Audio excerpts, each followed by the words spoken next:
जय हिंद साथियों, मैं Priya Jha and I hope you are preparing well for upcoming examinations. तो जैसा कि मैंने अपने पिछले वीडियो में कहा था कि मैं जल्द आप लोगों के लिए इंपॉर्टेंट टॉपिक्स पे वीडियो लेकर के आऊँगी, पार्ट वाइज, सब्जेक्ट वाइज। तो इस वीडियो में हम लोग हिस्ट्री की बात करेंगे कि हिस्ट्री के वो कौन से इंपॉर्टेंट टॉपिक्स हैं जिनसे हर बार एग्जाम में क्वेश्चंस दिखते हैं, और ना ही सिर्फ इस एग्जामिनेशन में, जिन एग्जामिनेशन में जीएस पूछा जाता है, ये वो इंपॉर्टेंट टॉपिक्स हैं, कोर टॉपिक्स हैं जिनसे क्वेश्चंस आते ही हैं। ठीक है ना। तो इन टॉपिक्स को आपको बहुत अच्छे से तैयार करना है ताकि इन टॉपिक्स से कोई क्वेश्चन आपका मिस ना हो, गलत ना हो। ठीक है।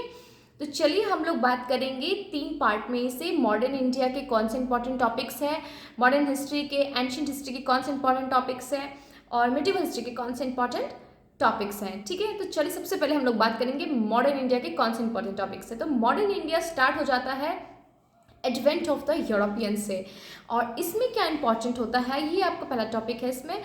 इसमें इंपॉर्टेंट क्या होता है कि वो किस क्रोनोलॉजी में आए, आपको ये याद रखना है, किस क्रोनोलॉजिकल ऑर्डर में उन्होंने अपनी फैक्ट्रीज को स्टेब्लिश किया। ठीक है। उनके आपसी जो बैटल्स हुए उन्हें आपको याद रखने हैं। फिर आ जाता है कि किस तरह से अंग्रेज़ों ने अपना हिंदुस्तान में अपना पैर पसारा। ठीक है ना। किस तरह से उन्होंने एक एक करके हर जो है एरिया को कैप्चर करते गए। तो उसमें जिस तरह से बंगाल का हुआ, बंगाल में किस तरह से पैर, मैसूर को कैसे हड़पा उन्होंने। फिर आपका आता है मराठा का कैसे हुआ, सिख को, पंजाब को कैसे विलय किया उन्होंने। तो ये सारी चीज़ें क्या है, इम्पॉर्टेंट हैं।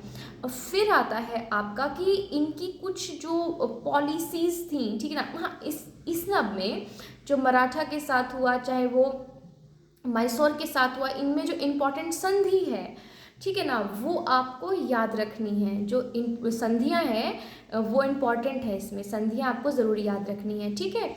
और उसके बाद अब आता है इनकी कुछ ब्रिटिश की पॉलिसीज़ थी, ठीक है ना, जो बहुत फेमस हुई हैं, उनको आपको याद रखना है, किसने दिया, ठीक है ना, कौन से ईयर में आया। ठीक है। अब जैसे उसमें हम बात कर लेते हैं, जैसे सब्सिडरी अलायंस हो गया, रिंग फेंस थ्योरी हो गया।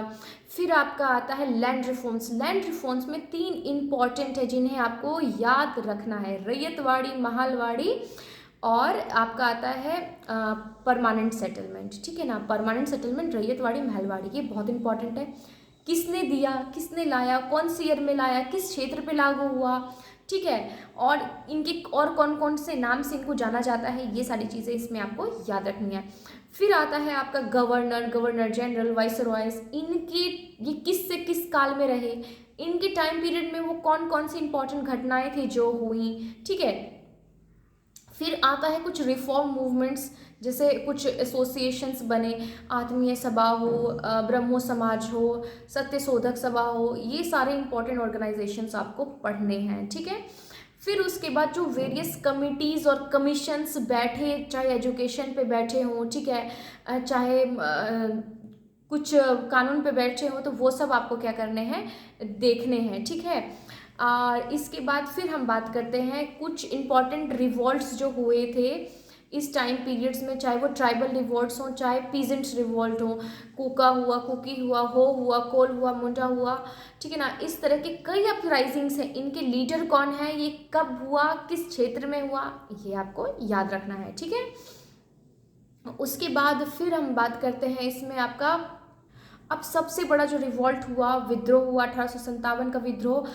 आपको इसमें याद रखना है कि कौन कौन से क्षेत्र से कौन कौन से लीडर आए, और जो ब्रिटिशर्स थे उनको कौन लीड कर रहा था, ब्रिटिश फोर्स को उस वक्त जो उनके अगेंस्ट लड़ने के लिए आई थी। ठीक है।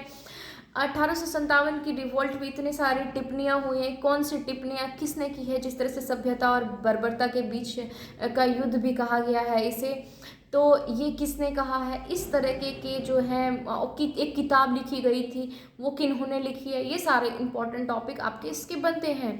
फिर अब हम आ जाते हैं कि कुछ पॉलिटिकल ऑर्गेनाइजेशन जो कांग्रेस से पहले के बने हैं, आपको उनको जानना है। ठीक है।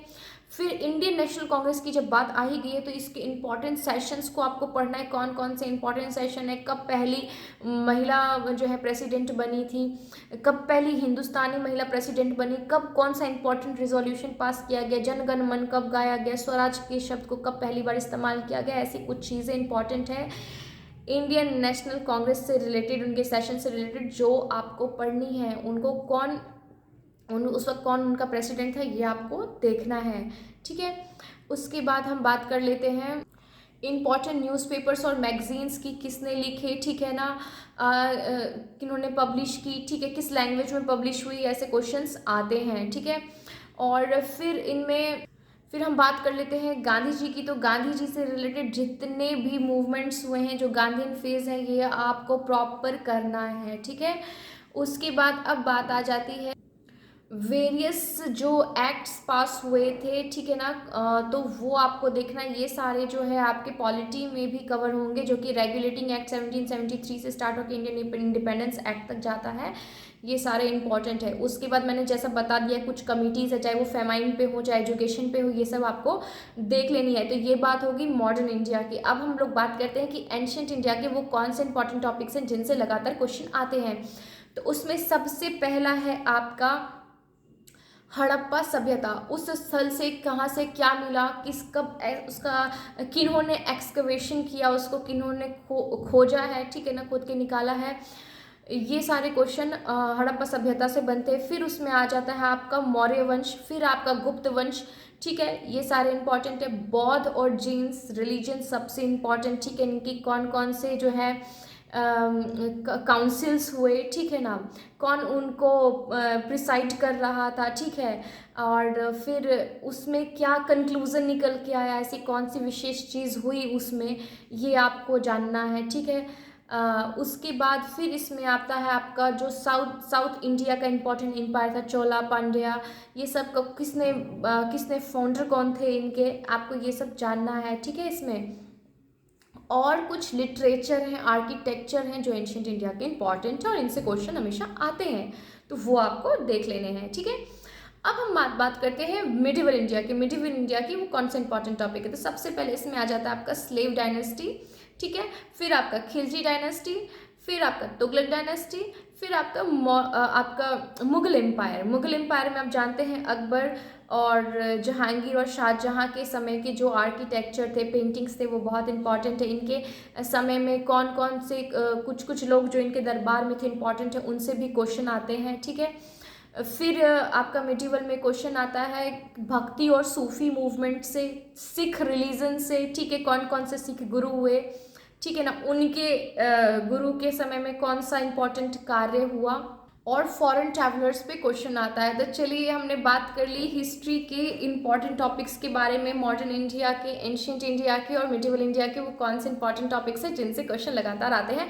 तो आप इन टॉपिक्स को अच्छे से प्रिपेयर कीजिए। अब नेक्स्ट पार्ट में हम नेक्स्ट सब्जेक्ट की बात करेंगे, एंड आई होप ये वीडियो आपको बहुत अच्छी और आपके काफ़ी काम में आएगी, अच्छी लगी और आपके काफ़ी काम आएगी, और इन इम्पॉर्टेंट टॉपिक्स को आप नोट डाउन कर लेंगे, ठीक है, और अच्छे से सुन के समझ के वीडियो को, क्योंकि मैंने क्या बताया है, किस तरह से क्वेश्चन आते हैं, वो चीज़ें मैंने डिस्कस की, इसे ज़रूर आप देखेंगे और मेरे साथ जुड़े रहिए। कोई इस तरह के इंपॉर्टेंट टॉपिक की वीडियो आपके मिस ना हो, तो मेरे साथ कनेक्टेड रहिए, ठीक है, और मिलते हैं नेक्स्ट वीडियो में। Thanks for watching. जय हिंद, जय भारत।